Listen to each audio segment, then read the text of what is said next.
প্রীতি জিন্তা হিমাচল প্রদেশের শিমলা জেলার একটি হিন্দু রাজপুত পরিবারে 31শে জানুয়ারি 1975 সালে জন্মগ্রহণ করেন। তার বাবা দুর্গানন্দ জিন্তা ছিলেন ভারতীয় সেনাবাহিনীর একজন অফিসার। তিনি যখন 13 বছর বয়স তখন একটি গাড়ি দুর্ঘটনায় মারা যান। দুর্ঘটনায় তার মা নীলপ্রভাও জড়িত ছিল, যিনি গুরুতর আহত হয়েছিলেন এবং ফলস্বরূপ 2 বছর শয্যাশায়ী ছিলেন। জিন্তা মর্মান্তিক দুর্ঘটনা এবং তার বাবার মৃত্যুকে তার জীবনের একটি গুরুত্বপূর্ণ মোড় বলে অভিহিত করেছেন, যা তাকে দ্রুত পরিণত হতে বাধ্য করেছে। তার 2 ভাই রয়েছে, দীপঙ্কর এবং মনীষ, যথাক্রমে 1 বছরের বড় এবং 1 বছরের ছোট।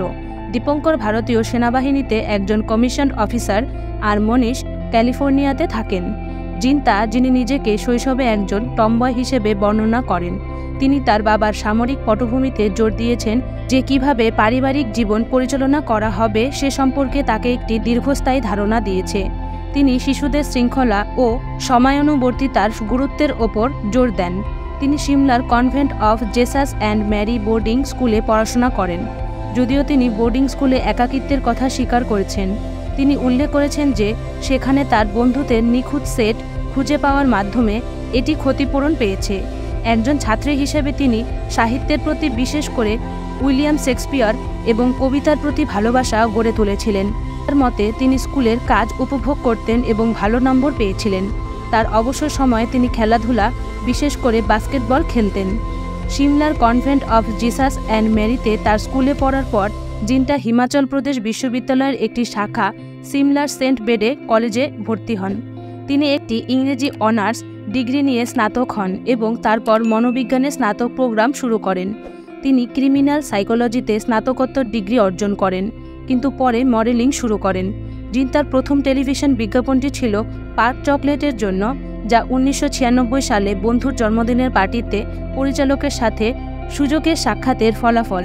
পরে তিনি অন্যান্য ক্যাটালগ এবং বিজ্ঞাপনগুলিতে উপস্থিত হন, যার মধ্যে একটি সাবান লিনের জন্য রয়েছে।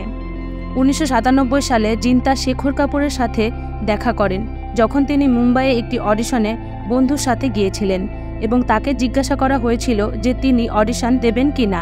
তার অডিশন দেখে কাপুর জোর করেছিলেন যে তিনি একজন অভিনেত্রী হবেন। তিনি মূলত ঋত্বিক রোশনের বিপরীতে কাপুরের তার রাম পাম পাম ছবিতে তার পর্দায় আত্মপ্রকাশ করার কথা ছিল, কিন্তু চিত্রগ্রহণ বাতিল করা হয়েছিল। তিনি সেই অভিজ্ঞতার কথা স্মরণ করিয়ে দিয়েছিলেন, আমি ভাগ্যের শক্তিকে চিনতে শুরু করি, অভিনেত্রী হওয়ার কোনো ইচ্ছাই আমার ছিল না।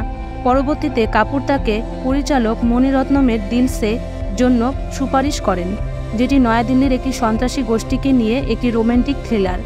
জিন্তা প্রায়ই স্মরণ করেন যে যখন তিনি ফিল্ম ইন্ডাস্ট্রিতে যোগদান করেন তখন তার বন্ধুরা তাকে টিজ করত যে সে সাধারণত সাদা শাড়ি পরবে এবং বৃষ্টিতে নাচবে, যার ফলে তাকে অপ্রচলিত অংশগুলি খুঁজতে অনুপ্রাণিত করে।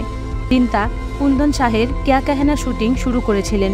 তিনি একজন ভারতীয় উদ্যোক্তা এবং অভিনেত্রী যিনি মূলত হিন্দি চলচ্চিত্রে তার কাজের জন্য পরিচিত। 2016 সালের 29শে ফেব্রুয়ারি লস অ্যাঞ্জেলেসে জিন্তা তার দীর্ঘদিনের মার্কিন সঙ্গী জিন গুড এনাফকে এক অনাড়ম্বর অনুষ্ঠানের মধ্য দিয়ে বিবাহ করেন এবং তাদের 2 সন্তানের নাম রেখেছেন জয় জিন্তা গুড এনাফ এবং জিয়া জিন্তা গুড এনাফ। তিনি অসংখ্য ছবিতে কাজ করেছেন, তার মধ্যে রয়েছে চোরি চোরি চুপকে চুপকে, দিল চাহতা হ্যায়, দিল হ্যায় তুমহারা, কাল হো না হো, বীর জারা এবং সালাম নমস্তে এবং কফিতে স্বাধীন। আধুনিক ভারতীয় নারীদের চরিত্র অভিনয়ের জন্য তিনি বিখ্যাত হয়েছিলেন। তিনি বার্ষিক রেড অ্যান্ড হোয়াইট ব্রেভারি অ্যাওয়ার্ডে গডফ্রেস মাইন্ড অফ স্টিল অ্যাওয়ার্ডের প্রথম প্রাপক ছিলেন। মুম্বাই আন্ডারওয়ার্ল্ডের বিরুদ্ধে দাঁড়ানোর সাহসী কাজ করার জন্য তাকে দেওয়া হয়েছিল পুরস্কার।